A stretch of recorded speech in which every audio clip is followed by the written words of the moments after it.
सत्संग किसे कहा जाता है? सत यानी सच, संग यानी साथ। घोर कलयुग का समय है। ऐसे समय में अल्लाह वाहिगुरु गॉड खुदा राम का नाम दुनिया से दूर होता जा रहा है। इसलिए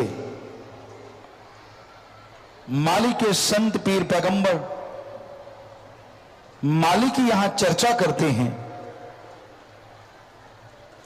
अल्लाह वाहिगुरु गॉड का यहां नाम लिया जाता है, उसे सत्संग कहा जाता है। सत्संग का मतलब पैसे इकट्ठे करना नहीं होता। सत्संग का मतलब किसी का दिल दुखाना नहीं होता। सत्संग यहां एक मालिक की चर्चा हो और उस मालिक को कैसे पाया जाए, उसका तरीका बताया जाए, उसी का नाम सत्संग होता है। सत्संग रीत बताता है और कुरीत से दूर करता है। सत्संग लगा के कोई पैसा इकट्ठा नहीं किया जाता, बल्कि सत्संग में सच्चा धन कौन सा है वो बताया जाता है। दुनिया में लोग पगला चुके हैं। पैसे के लिए ठगी मारते हैं, बेईमानी करते हैं, भ्रष्टाचार फैलाते हैं। अपना उल्लू सीधा करने के लिए लोग दूसरों को बुद्धू बनाते हैं, उनका इस्तेमाल करते हैं। इस पैसे के लिए ही भाई भाई को खत्म कर देता है, बाप बेटे में दुश्मनी हो जाती है, खून जहर बन जाता है। पर क्या ये पैसा सच्चा धन है? क्या इससे आत्मिक शांति खरीदी जा सकती है? क्या इससे सुप्रीम पावर गॉड को पाया जा सकता है? क्या आत्मिक शांति मिलती है इससे? जी नहीं। यह सारा पैसा यहीं कमाया जाता है और यहीं पे छोड़ के जाना पड़ता है। एक धन ऐसा धन है जो कभी खत्म नहीं होता, कभी बर्बाद नहीं होता, जिसे चोर उचक्का चुरा नहीं सकता, डाकू लूट नहीं सकता, कोई छीन नहीं सकता। और वो इस जहान में ही नहीं बल्कि अगले जहान में भी काम आता है।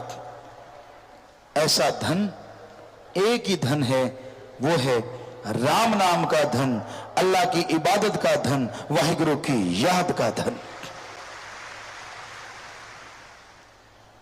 तो राम नाम का धन, अल्लाह की इबादत का धन दोनों जहां में सदा रहता है। गुरु मुर्शिद पूर्ण जो होता है वो राम नाम का धन देता है, और ऐसा धन देता है जिसका आनंद ही आनंद, लज्जत ही लज्जत आप नहीं, आपका पूरा कुनवा उठा सकता है। गुरु मुर्शिद कामिल जब गुरु मंत्र देता है तो दोनों जहां का जिम्मेवार बन जाता है। यही नहीं, वो अगले जहान में भी मां नहीं छोड़ता। गुरु का काम सबका भला करना, सबका भला मांगना होता है। किसी का बुरा सोचता भी नहीं, करना तो दूर की बात। बाकी इंसान जैसे कर्म करता है वैसा भरता जरूर है।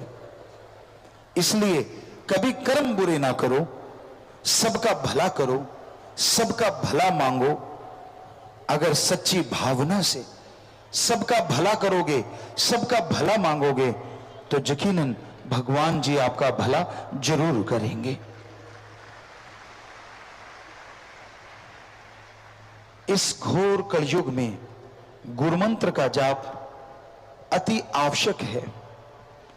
आप चलते कीजिए, बैठ के कीजिए, लेट के कीजिए, आपकी शारीरिक स्थिति क्या है इससे कुछ लेना देना नहीं। हां, जुबान पे ख्यालों में अगर मालिक का नाम लेते हो तो उसका फल आपको 100% मिलेगा ही मिलेगा। अच्छा है सुख शांति में सुमरन करो, अच्छा है तंदुरुस्ती में सुमरन करो। जब बीमारी आती है, अशांति आती है, तो भगवान का नाम लिया नहीं जा सकता। तब परेशानियां घेर लेती हैं और इंसान आदी नहीं होता। नाम का जाप करते जरूर हैं लोग, जब परीक्षा हो विद्यार्थी करते हैं, जब घाटा पड़ने लगे व्यापारी करते हैं, जब बीमारी हद से गुजर जाए उसके परिवारजन करते हैं। लेकिन सुख शांति में जो सुमरन करते हैं उन्हें दुख कभी आता ही नहीं। तो सत्संग में आप आगे ध्यान से सुनो और अमल करो। जब तक आदमी सत्संग सुन के अमल नहीं करता तब तक वो खाली रहता है, तब तक वो कोरा रहता है। अमल अति जरूरी है। आज का दौर बड़ा ही भयानक दौर है। यहां मास्टरमाइंड लोग हैं जो आपका दिमाग निकाल सकते हैं, अपना उल्लू सीधा करने के लिए आपको इस्तेमाल करेंगे, अपनी स्वार्थ सिद्धि के लिए आपका बुरा हाल करेंगे। ऐसे लोगों से सावधान रहिए, बच के रहिए। अपने जमीर की आवाज को सुनो, अपने पीर की आवाज की सुनो।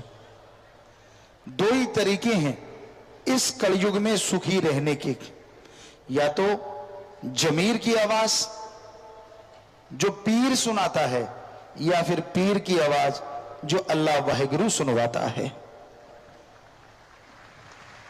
गुरु फकीर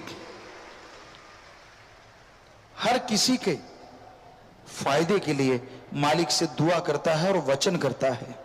वो अल्लाह, वो वाहिगुरु, वो राम, वो गॉड सबको शिक्षा देते हैं।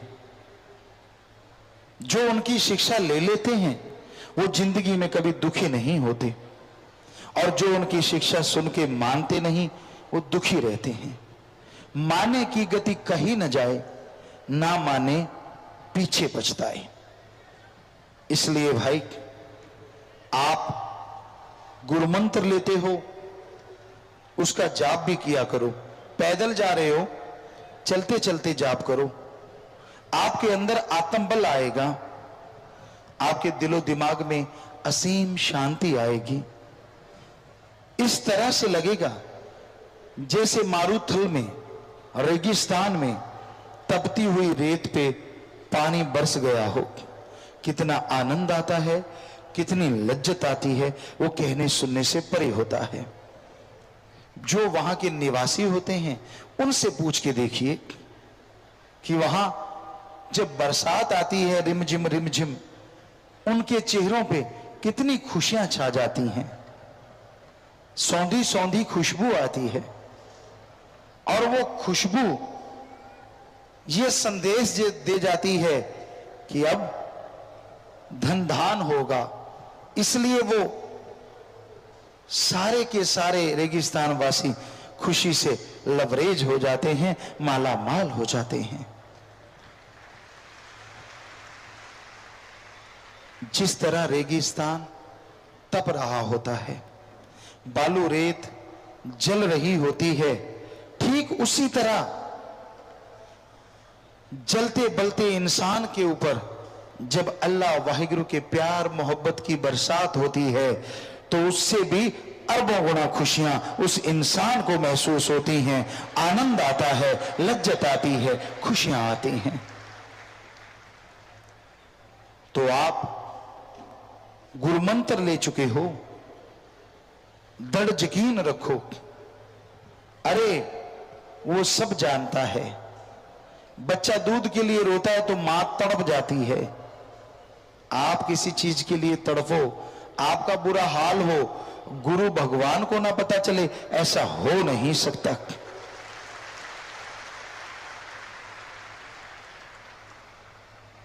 पर बच्चे को रोना तो पड़ता है, तभी मां दूध देती है, ये कहावत। पर भगवान के पाने के लिए बाहर से रोना नहीं, अंतःकरण का रोना चाहिए। आप अगर अंदर से तड़प जाएंगे, अंदर से बेचैन हो जाएंगे, चाहे वो किसी भी तरह से हुए, मालिक तक खबर जरूर जाएगी और वो आप पे रहमत जरूर करेंगे। तो इसलिए प्यारी साथ संगतियों, जब भी सुमरन करने बैठो, एक तड़प बनाओ, एक लगन बनाओ, अपने अंदर व्याकुलता पैदा करो। कैसी व्याकुलता, कैसी बेचैनी?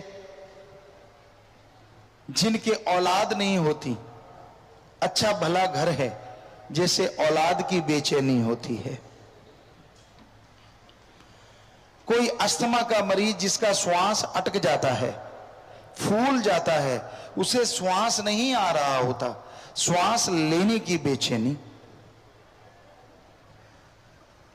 कहीं आप फंस गए और लगा कि मौत सामने खड़ी है, तो जिंदगी पाने की बेचैनी, जैसी वो बेचैनी होती है, वो रुपए में 100 पैसे है, ऐसी बेचैनी भगवान को पाने के लिए रुपए में 10 पैसे पैदा कर लो, वो आपके सामने आके खड़ा हो जाएगा।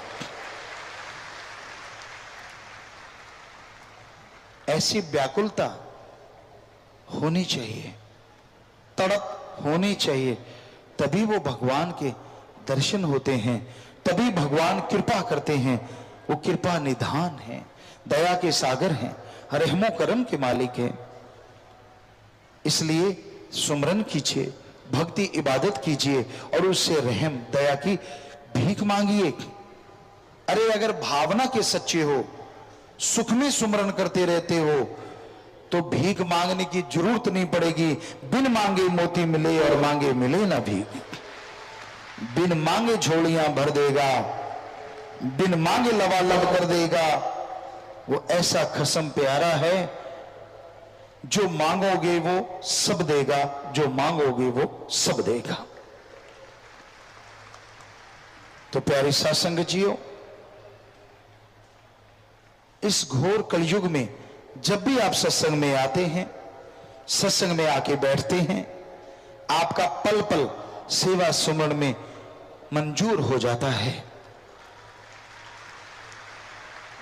जब से आप बैठे हैं और जब तक आप बैठेंगे, नहीं, जब तक घर नहीं पहुंचते, मालिक से लगन लगाए लगाए सत्संगों से बढ़ के फल आपकी झोलियों में आता रहेगा। खुशियों से आप भरते जाएंगे और अंत्यकरण में ऐसे नजारे आएंगे, ऐसी लज्जतें आएंगी जिसकी आपने कभी कल्पना नहीं की होगी।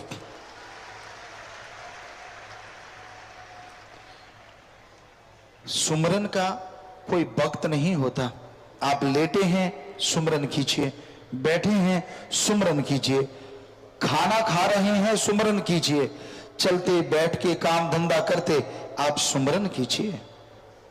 जब जब सुमरन करते जाएंगे, तब तब दरगाह में मंजूर होता जाएगा और आपका पाप कर्म कटता जाएगा। आप खुशियों से लबरेज होते जाएंगे।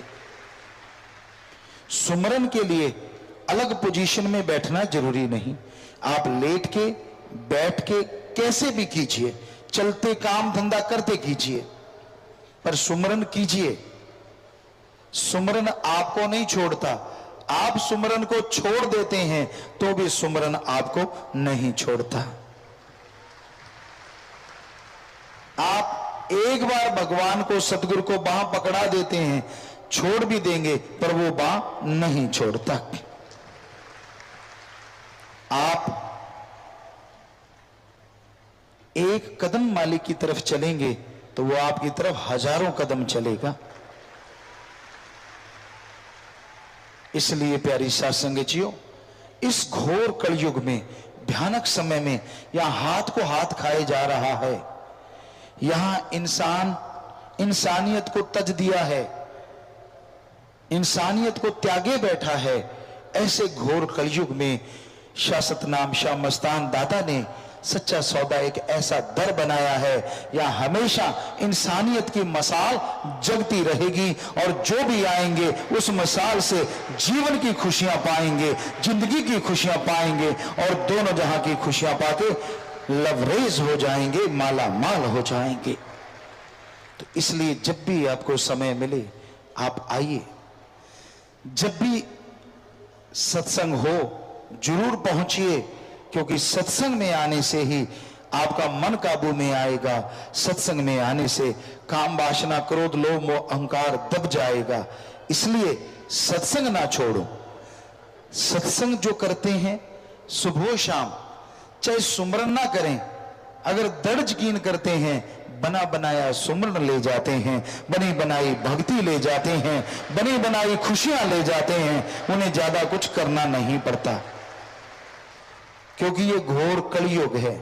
जैसे जैसे काल का जोर बढ़ रहा है, वैसे वैसे दयाल का रहमो करम अरबों गुना बढ़ता जा रहा है। बस वचनों पे पक्के रहिए, सत्संग में आइए से और बना बनाया सब कुछ ले जाइए, करने की शायद जरूरत ना ही पड़ेगी।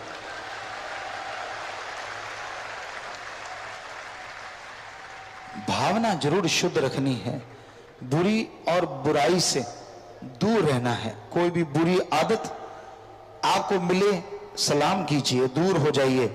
बुराई का संग सोहबत कभी ना कीजिए, सोहबत सत्संग का कीजिए, संग सत्संगी का कीजिए।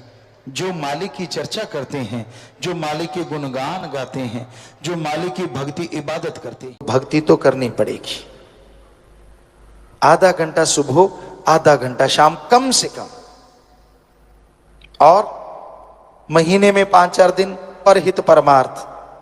भूखों को खाना खिलाओ, प्यासे की प्यास बुझाओ, बीमारों का इलाज करवाओ। ये है सच्चा दान। कोई गरीब है उसको विद्या दान दो, खून दान दो, मरणोपरांत बॉडी डोनेट, आंखें दान दो। ये है सच्चा दान। अगर कर सको, अगर हिम्मत है आप में, तो ये करके दिखाओ। अपने इर्द गिर्द अपने हाथों से भूखे को खाना खिलाना, या फिर संत पीर फकीर कहीं उस तरह इकट्ठे होके कोई, जैसे साध संगत ने फूड बैंक खोला है, टॉय बैंक खोला है, बुक बैंक, जैसे भी आप कर सकते हैं उसमें हिम्मत कीजिए। यकीन मानिए, मालिक की औलाद की सेवा करोगे तो इनडायरेक्टली वो मालिक की सेवा है और बदले में वो खुशियां जरूर बख्श देते हैं। पर आज की दुनिया बड़ी सेल्फिश है, बहुत बहुत ज्यादा गर्जी है। अपना उल्लू सीधा करने के लिए वो किसी भी हद तक गिर सकते हैं।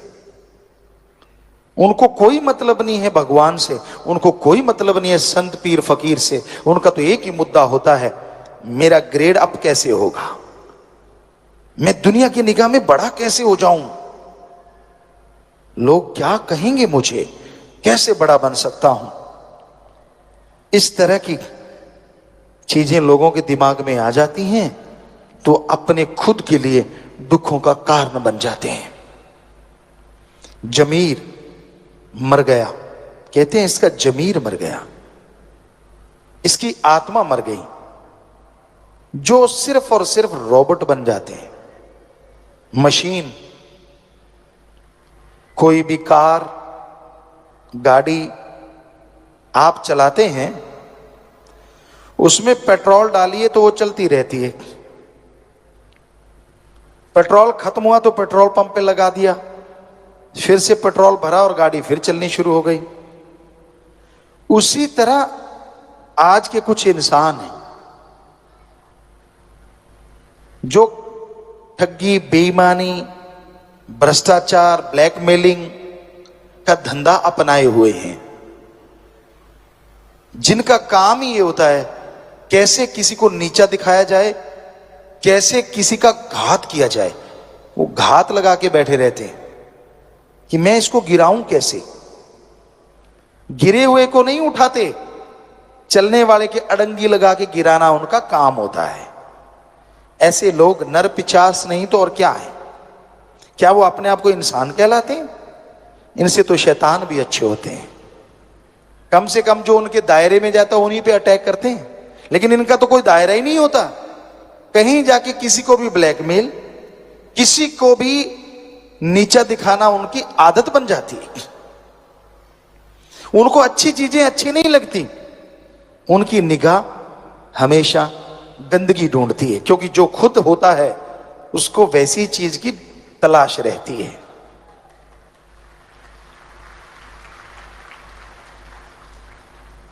अब चंदन के पेड़ के पास अगर कोई पेड़ लग जाए तो उसमें खुशबू आती है। काग को, कौवे को जितना मर्जी सफेदी से पूत दो, वो कूड़े करकट के ढेर में चोंच मारने से बाज नहीं आता। हंस कहते हैं पानी में से दूध निकाल के पी लेता है। तो इस दुनिया में हंस भी हैं लोग और काग भी हैं लोग। हंस जो होते हैं, कमल जो होता है, वो गंदगी कीचड़ में भी खिल के आभा दिखाता है, और काग जो होता है वो 36 प्रकार के भोजन को खाएगा तो सही, पर उसे जो मजा कूड़े करकट के ढेर में आता है वो 36 प्रकार के भोजन में नहीं। इसी तरह के लोग हैं इस दुनिया में। एक होते हैं कि जो अच्छाई देखना चाहते हैं, सच्चाई देखना चाहते हैं, और एक होते हैं जो गंदगी को सच्चाई बनाना जानते हैं।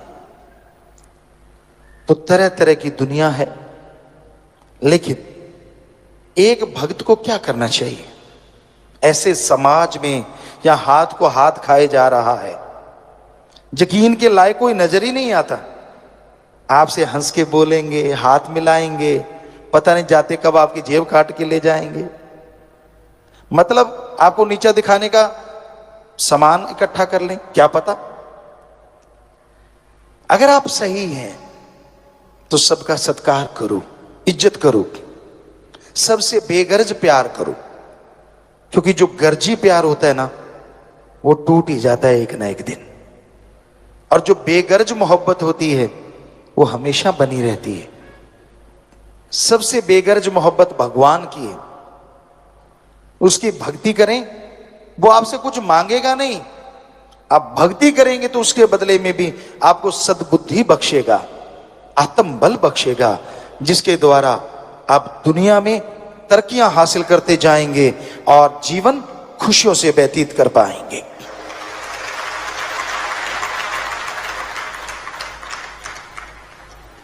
आंखों को इस काबिल बनाओ कि आप लोगों के गुणों को देख पाओ। बुद्धि, दिमाग को इस काबिल बनाओ कि आप लोगों के गुण ग्रहण कर पाओ। आपको एक थ्योरी कई बार समझाई जो कि सच है। अगर आप अपने अंदर की कोई चीज देखते हो और बार बार अपनी किसी चीज को दोहराते रहते हो, वो आपके अंदर से चली जाती है।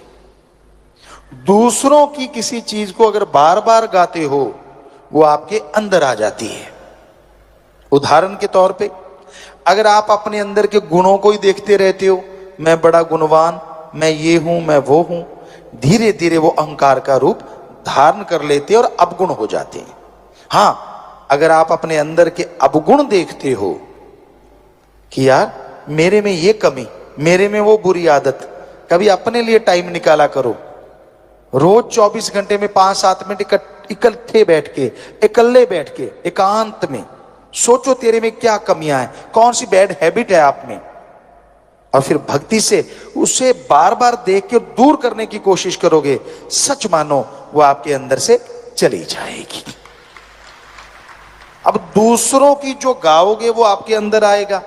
दूसरों के अवगुण गाते रहते हो, सारा दिन आपका काम ये है कि दूसरों के अवगुण देखना, उनकी बुराइयां देखना, बुराई सोचना, बुराई के बारे में बात करना, चुगली, निंदा, तो यकीन मानो वो सारी बुराइयां आप में धीरे धीरे आनी शुरू हो जाएंगी।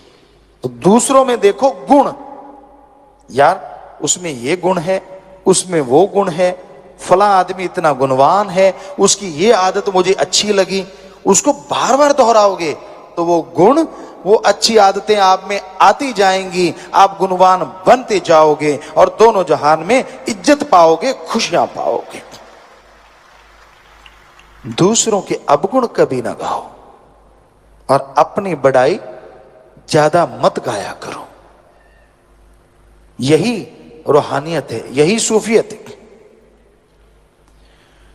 आप आनंद परमानंद की प्राप्ति करना चाहते हैं तो बहुत जरूरी होता है आप अपनी आदतों पे कंट्रोल करो।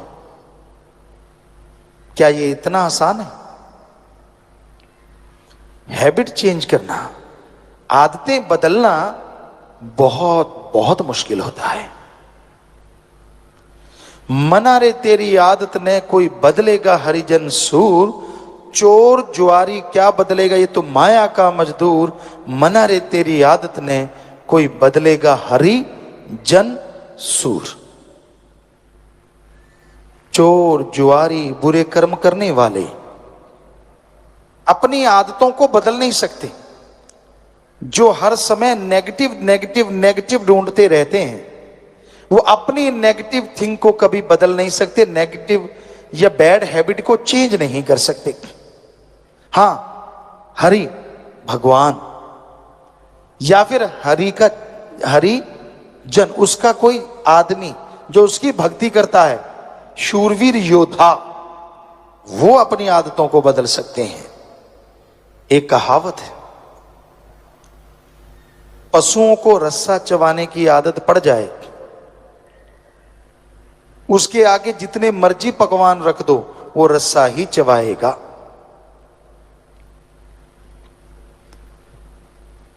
लेकिन पशु की आदत तो बदली जा सकती है।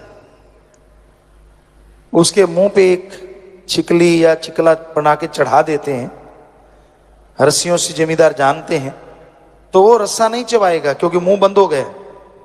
पर आदमी का मुंह बंद करे तो करे कौन? आदमी को पकड़ के गिरने से रोका जा सकता है, लेकिन ये 2.5-3 इंच की जो जुबान है ना, इसको बोलने से कोई रोके तो रोके कैसे?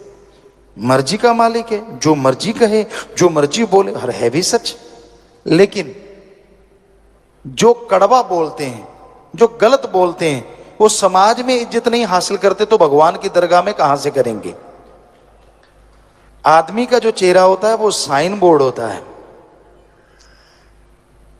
साइन बोर्ड, आप किसी दुकान में जाएंगे, क्यों जाते हैं? क्योंकि साइन बोर्ड लगा हुआ होता है, उस पर लिखा होता है यहां बीज मिलेंगे, ये मिठाई की दुकान है, ये रेस्टोरेंट है, तो साइन बोर्ड पे लिखा होता है। ऐसे आदमी का जो माथा होता है ना, वो साइन बोर्ड होता है। संत पीर फकीर को भगवान ऐसी निगाह देते हैं कि वो देखते हैं तो उन्हें पता चल जाता है ये कितना झूठ बोल रहा है, कितना सच कह रहा है। पर वो कहते कुछ नहीं, क्योंकि फकीरों का काम ही पर्दा रखना होता, उठाना नहीं। और उनको पता चलता है यार ये तो गप फेंक रहा है। बीच में वो कहते वाह अच्छा बेटा, वाह भाई वाह, वाह भाई वाह, और वो चौड़ा हो जाता, क्यों सरका दिया यहां भी। ऐसे भी लोग होते हैं, कई ऐसे होते हैं कि झूठ बोल ही नहीं पाते। ऐसे भी देखे हैं हमने, झूठ बोलने लगेंगे उनकी टांगे कांपने लगती, उनकी जुबान साथ छोड़ जाती है, वो बोल ही नहीं पाते। झूठ बोल के भी फिर सच कह देंगे, यार मेरे से बोला गया, बात ही खत्म। पर ऐसे कोई कोई होते हैं। आजकल तो एक्सपर्ट हैं, सारे हीरो हैं। आप एक हीरो को देखते हैं, हम करोड़ों को देखते हैं, बात बात पे बदल जाते हैं। एक फकीर के सामने जब आप झूठ बोलते हैं तो अपने आप को धोखा देने के अलावा किसी और को नहीं देते, सच बोल देंगे, फकीर का कोई वचन निकला, आपने पकड़ लिया तो आपका भला हो गया।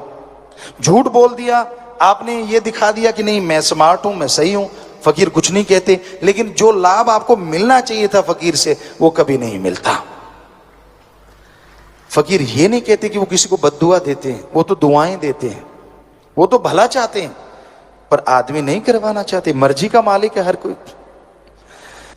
तो इस घोर कलयुग में मालिक का नाम एक ऐसा साधन है, आदमी को अकेला नहीं छोड़ता। आप अकेले हैं पर प्रभु का नाम आपके पास है, कितनी भी दिक्कत आ जाए, कैसी भी परेशानी आ जाए, हम आपको गारंटी देते हैं, आंखें बंद करो चाहे खुली रखो, राम का नाम गाओ, आपकी परेशानी यूं यूं उड़ती चली जाएगी। अगर आप जाप करें ही ना तो क्या किया जाए, वो तो फिर आपकी मर्जी है।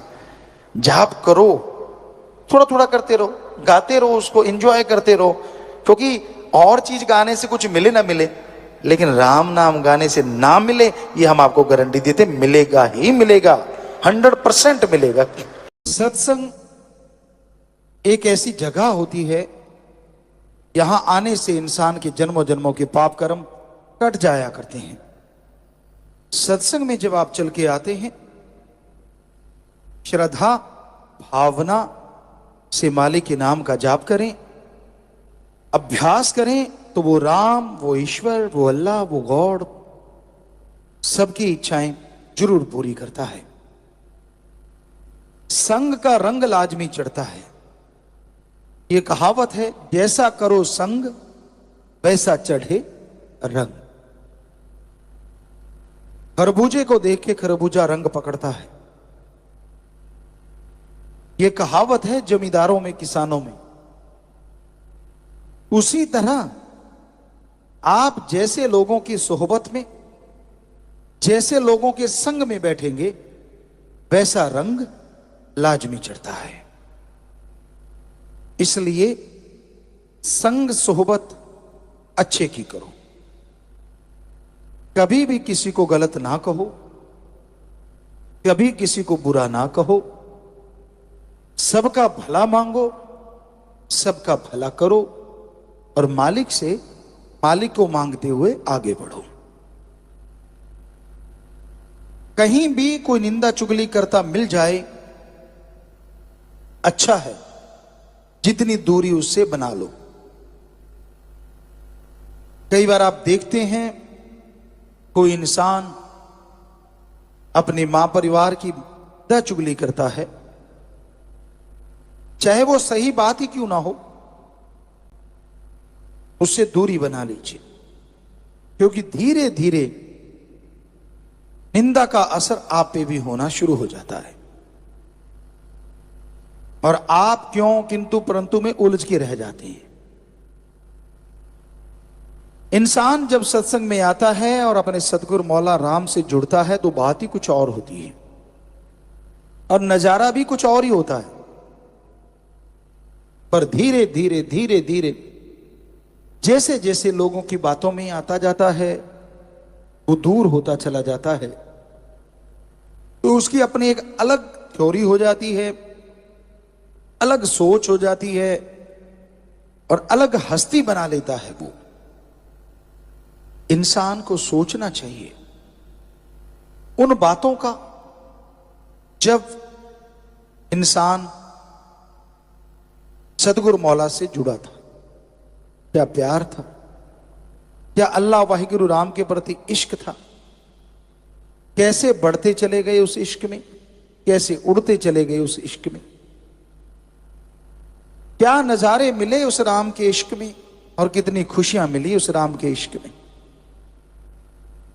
लेकिन जब इंसान अपने मन के प्रति गुलाम हो जाता है, सेवा सुमरण छोड़ देता है, भक्ति इबादत छोड़ देता है, तो फिर वो मन के हाथों मजबूर सतगुरु से दूर दूर दूर होता चला जाता है। तो आप अपनी भावना का शुद्धिकरण कीजिए, अपने विचारों को बदलिए, हमेशा ऐसे लोगों की सोहबत कीजिए जो नेकी भलाई के रास्ते पे चलते हों, जो आपको गलत रास्ता दिखाते हैं, जो अपने मतलब के लिए आपको इस्तेमाल करते हैं, बच के रहिए ऐसे लोगों से, बहन भाइयों से, परिवार से, क्योंकि वो आपके नहीं हो सकते। आपके वही हैं जो आपको सही रास्ता दिखाएं, आपके वही हैं जो आपको सही चलना सिखा दें, आपके वही हैं सुख दुख में जो आपका साथ दे दें। सच्चा मित्र उसे कहते हैं जो इंसान को सच्चाई मुंह पे कह दे। यह देखा गया है कि इंसान जब कोई गलत कर्म करता है, कई मित्र ऐसे होते हैं उन्हें रोकते नहीं, बल्कि वाह वाह वाह वाह वाह वाह करते रहते हैं।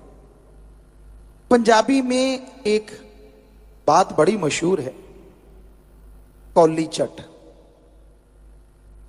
असल में वो दोस्त नहीं होते, वो कौली चट होते। उनको होता है कि यार वाह वाह करते रहेंगे तो कौली का मतलब होता है खान पान मिलता रहेगा, पैसा मिलता रहेगा, अपा इससे काम निकलवाते रहेंगे, इत्यादि इत्यादि। कि अगर सच्ची बात मुंह पे कह दी, कहीं ये बिगड़ी ना जाए और अपने को कुछ भी नहीं मिलेगा, अपा तो खाली रह जाएंगे। तो सच्चाई ये है, जो लोग आपको सच्ची बात मुंह पे कह दें, आपका दोस्त, आपका मित्र, आपका फ्रेंड, वो सही है, वो सच्चा दोस्त है। और जो आपकी हर बात पे आंखें मूंद के वाह वाह वाह वाह करता रहता है, समझ लो आप डुबेंदे बामणा जजमान भी डूबे, कि वो तो डूब ही रहा है, आपको भी डुबोएगा। तो ऐसे लोगों से जितना दूर रहो, परहेज करो, उतना ही अच्छा है। हमेशा अच्छे कर्म करो, हमेशा अच्छी सोहबत करो। जो अच्छी बातें करते हैं, उनके पास जो बैठा करते हैं, वो अच्छाई में बढ़ते बढ़ते भगवान तक पहुंच जाते।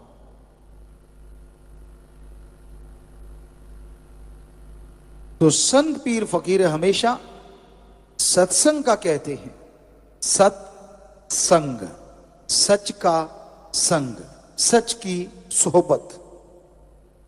और सच है ओम हरि अल्लाह गौड़ खुदारा वाहिगुरु राम, और संग उसकी सत्संग, या बिना किसी से कुछ लिए दिए उसकी चर्चा की जाए, उससे जोड़ा जाए, वही सच्चा सत्संग। पानी अगर खारा हो या कड़वा हो,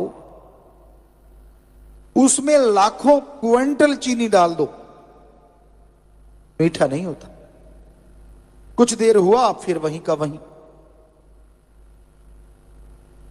काग को चूने से पोत दो, वो हंस नहीं बनता, कूड़े करकट के ढेर में चोंच मारेगा ही मारेगा। नमक की खान में अगर कोई चला जाता है तो वह नमकमय हो जाता है, कहीं न कहीं वो नमक से जरूर लिपटा है। उसी तरह कोयले की खान में जाके कोई कालिक से नहीं बच सकता। तो भाई, अगर बुराई का संग करते हो तो बुरी बातें, बुरी सोच आपके अंदर अवश्य आएगी, उससे बच नहीं पाओगे आप। और अगर बचना ही चाहते हो तो फिर ईश्वर का नाम लेना जरूरी है, मालिक का नाम लेना जरूरी है, तभी बच पाओगे, तभी खुशियां ले पाओगे। अच्छा संग करो। सत्संग की बात तो सबसे बड़ी है, लेकिन कहते हैं चंदन के पेड़ के पास अगर नीम लग जाए तो उसमें भी खुशबू आने लगती है।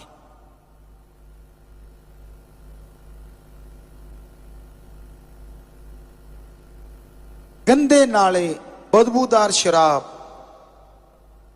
गंगा जी में आके जब कोई गिरा देता है, उसके बाद वो बदबूदार शराब या गंदा नाला नहीं कहलाती, वो गंगा जल कहलाती है।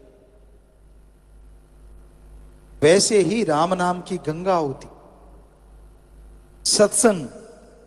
इसमें आप अच्छे हो बुरे हो, आपने जिंदगी में गुनाह किए या नहीं किए, जब आके सत्संग में बैठते हो और गुरुमंत्र ले लेते हो, उसका जाप करते हो, तो यकीनन फिर आप गुंडे, गंदे, बुरे नाम से नहीं बुलाए जाते, फिर आप एक मालिक के प्यारे कहलाते हो, एक सत्संगी कहलाते हो। पर वैसा बन के रहो। समुंदर ठाठे मारता है, मीठी झील ठाठे मारती है, पर कहते हैं उसकी बूंद जब बाष्प बन के उड़ जाती है और वो कहीं तवे पे गिर जाती है, वो जल के राख हो जाती। उसी तरह सत्संग से जो कन्नी कतराता है, कहने का मतलब राम नाम छोड़ के नशे करने लग गया, बुरे कर्म करने लग गया, वचन तोड़ दिए, तो वो इंसान का हाल उस बूंद की तरह होता है। इसलिए राम नाम से जुड़े रहो। किसी की सुनो ना। यहां ऐसे मास्टरपीस बहुत हैं, तोड़ने का काम कर। दुनिया में किसी को सुखी देख के अगर कोई सुखी होता है तो वो संत है, वरना दुनिया में किसी को खुश देख के, सुखी देख के लोग अंदर से जल भून जाते हैं। यार इसको दुखी कैसे करें, यार इसको परेशान कैसे करें, यार इनके बेटों में लड़ाई कैसे करवाएं, इनको दूर कैसे करें। इसलिए एक संत पीर फकीर या उसका मुरीद ही होता है जो दूसरों को सुख देके खुद सुख अनुभव करता है और परमात्मा वास्तव में उसे सुख दे देता है। आप बहुत सारे सेवादार जो आज यहां बैठे हैं, वाकई वही हैं जो दूसरों को खुश देख के खुश होते हैं। और यकीन मानो मालिक आपके कुलों को खुश कर देते हैं, बीमा कर देते हैं खुशी का। जा बेटा, तू मेरी औलाद को खुश करता है, तेरी कुलें खुश रहेंगी। इसलिए कोई अवसर, कोई मौका चूको ना किसी का दुख दर्द बंटाने में।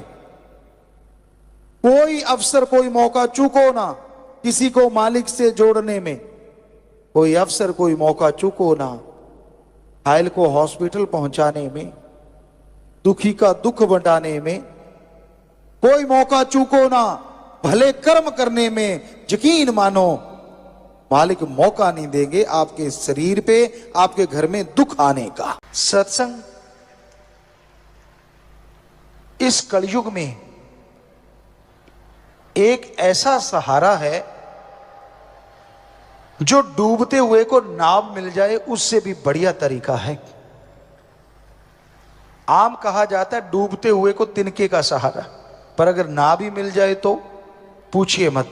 तो उसी तरह इस कलयुग में डूबते हुए जीवों को, तड़फते हुए जीवों को बचाने के लिए, राहत पहुंचाने के लिए राम का नाम एक जहाज है जो उन डूबते हुए, उन तड़फते हुए जीवों का आधार है। और कोई उस नाम का जाप करे, सुमरन करे, फिर तो कहना ही क्या है। सो उस परम पिता परमात्मा के नाम का जाप हमेशा आप करते रहो, कहीं गुमराह ना हो जाओ, कहीं आलस्य में ना पड़ जाओ, कहीं भूल ना जाओ परमपिता परमात्मा को। इसलिए संत पीर फकीर सत्संग लगाते हैं। और जो सत्संग सुन के अमल करते हैं उनके तो अंदर बाहर कोई कमी रहती ही नहीं।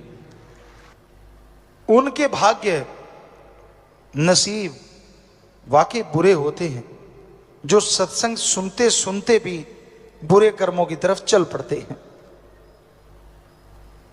एक अनजान आदमी है, जंगल में भटक गया और उस भटकते हुए को एक रास्ता सूझा। उसे नहीं पता वो रास्ता कैसा है, उसे नहीं मालूम वो रास्ता कैसा है। बुद्धि विवेक का काम लेता तो पता चलता, पर उसने आप देखा ना ताप, उस रास्ते पे निकल पड़ा। उस रास्ते में जंगली जानवर है, उस रास्ते में दलदल है, जान बचाएगा तो कैसे? बहुत ही मुश्किल है। वो लुट जाता है डाकुओं के हाथों, घायल हो जाता है पशुओं के हाथों, और फंस के रह जाता है दलदल में। लेकिन एक पूरे जंगल का जानकार है, उसे पता है शॉर्टकट रास्ता कौन सा है। उसे पता है ये रास्ता दलदल भरा है, ये जानवरों से भरा है, इधर डाकू रहते हैं, और ये बिल्कुल सेफ रास्ता है।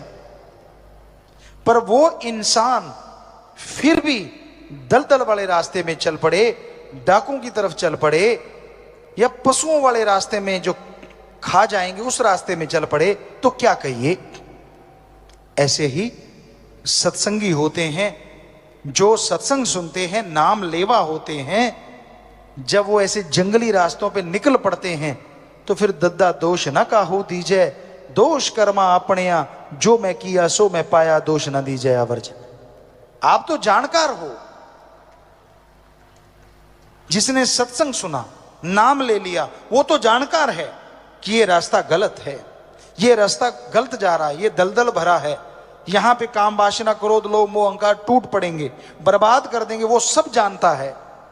अगर जानते बूझते हुए भी वो उस रास्ते का चयन करता है, उस रास्ते को चुनता है, तो इसमें फिर ना तो भगवान का दोष, ना गुरु पीर फकीर का दोष, अपने कर्मों की सजा भोगता रहता है, तड़पता रहता है, व्याकुल रहता है। तो इसलिए सत्संगियों, आपको तो पता है गलत रास्ते नहीं चलना, फिर आप मन के लोभ लालच में क्यों चल पड़ते हो? क्षणिक स्वाद के लिए क्यों आप अपने सतगुरु से मुंह फेर लेते हो? क्यों सत्संग की बातों को दरकिनार कर देते हो? क्यों नहीं अमल करते आप? और जब आप अमल नहीं करते, जब आप वचनों की काट करने लगते हो, तो जिंदगी में दुख आज नहीं तो कल आने वाले हैं। फिर उसके लिए भी तैयार रहना। दुख आपने सहेड़े हैं तो फिर भोगने के लिए भी आप अपने आप को तैयार रखो। फिर तो बड़ा भगवान भगवान करते हो, राम राम करते हो। पहले तो राम की सुनते नहीं, पहले उसके संत पीर फकीर की सुनते नहीं, और जब फंस गए, जब तड़पने लगे, फिर भगवान शहद जैसा लगता है। क्यों करते हो आप ऐसा? मन की वजह से। जवानी तो गधे पे भी आती है, आपके कोई अलग नहीं आई, उस पे भी आती। आपकी जवानी कैसी? वो जवानी जो सतगुरु के लेखे लगे, अरे वो जवानी जो समाज के भले कामों के लेखे लगे, अरे वो जवानी जो भक्ति इबादत में पल पल गुजारे, उस जवानी के बराबर दुनिया में तीनों लोकों में कोई नहीं होता। उसकी भक्ति अव्वल दर्जे की मंजूर होती है, या कोई बचपन में लग जाए और आखिर तक निभा दे, उसकी अव्वल दर्जे की होती है। पर यहां तो जब दोहरा मापदंड अपना लेते हैं लोग, अपने सतगुरु को, अपने राम को मूर्ख बनाना उनकी आदत बन जाती है। ये दिखाना कि मैं भक्त भी हूं, और काम वो करना जो संत पीर फकीर रोकते हैं। तो फिर दुखों के पहाड़ को बुलाने से कोई रोक नहीं सकेगा।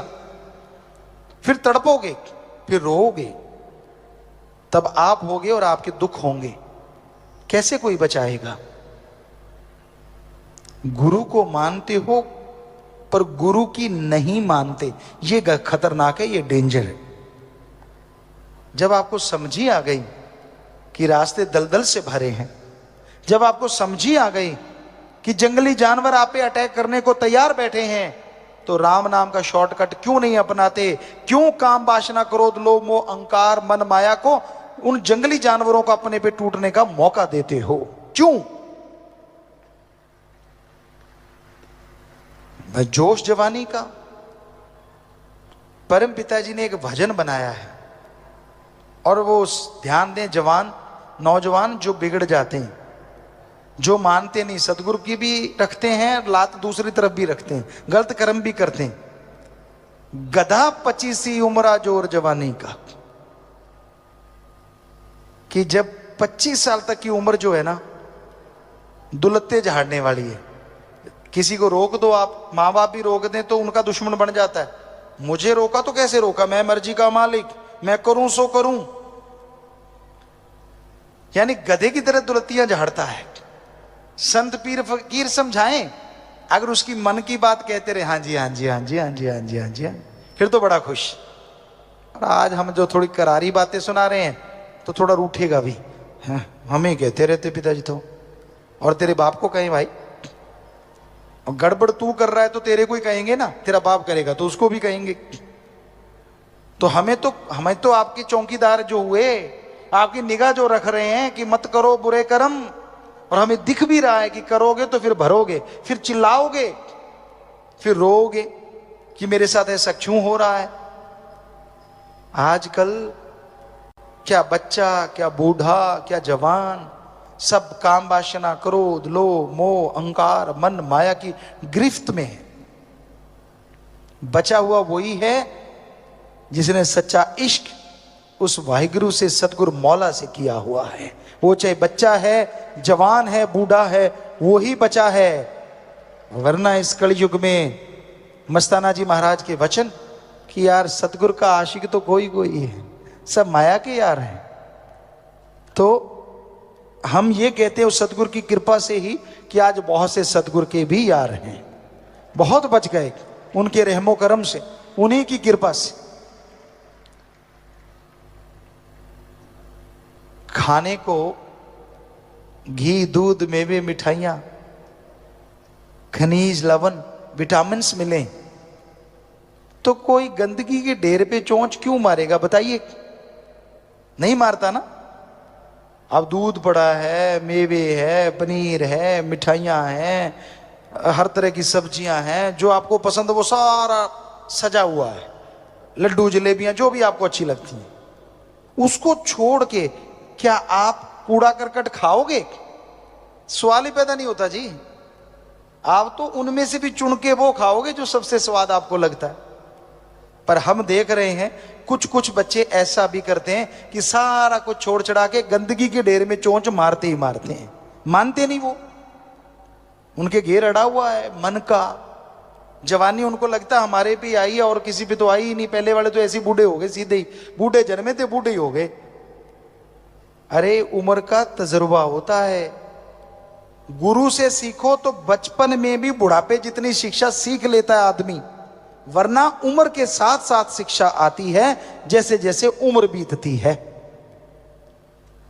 इसलिए नादानियां छोड़ दो, बुरे कर्म छोड़ दो, इनमें कुछ नहीं रखा, और गुरु पीर फकीर के वचनों से नाता जोड़ लो। क्योंकि अगर उस सतगुरु मौला से नाता जोड़ के रखोगे तो ही खुशियां हैं, वरना भाई फिर चारपाई तो कहीं गई ही नहीं। हमारा काम समझाना है। आपको बुरा लगे तो भी कोई बात नहीं, आपको अच्छा लगे तो भी कोई बात नहीं। क्योंकि एक टीचर जो है वो तनख्वाह लेता है, वो पढ़ाता है। कई नहीं भी पढ़ाते, गपशप मार के भी आ जाते हैं, लेकिन अगर टीचर पढ़ाता है तो उसका काम तो हो गया। बच्चे फॉलो कितना करते हैं वो एक अलग बात है। कई टीचर ऐसे होते हैं जो बच्चों से फॉलो करवाते हैं, उनको दर्द लेते हैं, पूरा पेन लेते हैं उनका।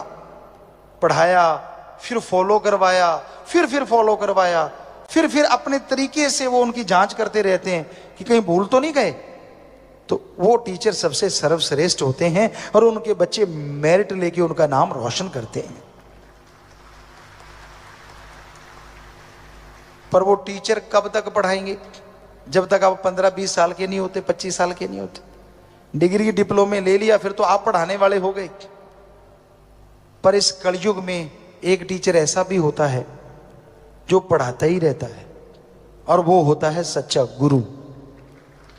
उसके लिए शिष्य बड़ा ही नहीं होता, छोटा ही छोटा, छोटा ही छोटा, छोटा ही छोटा रहता है।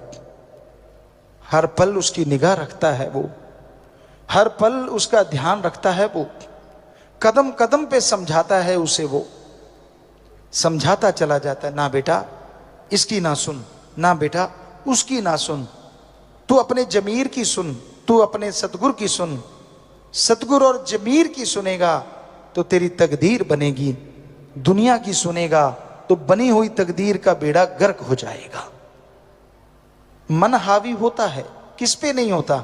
आदमी तो आदमी है, लेकिन सतगुरु की जो मान ले वो भी भाग्यशाली होता है, वो भी भागों वाला होता है, जो मान के अमल कर लेता है, चाहे कुछ भी क्यों ना हो फिर भी मालिक उस पे रहमो करम बरसाता रहता है।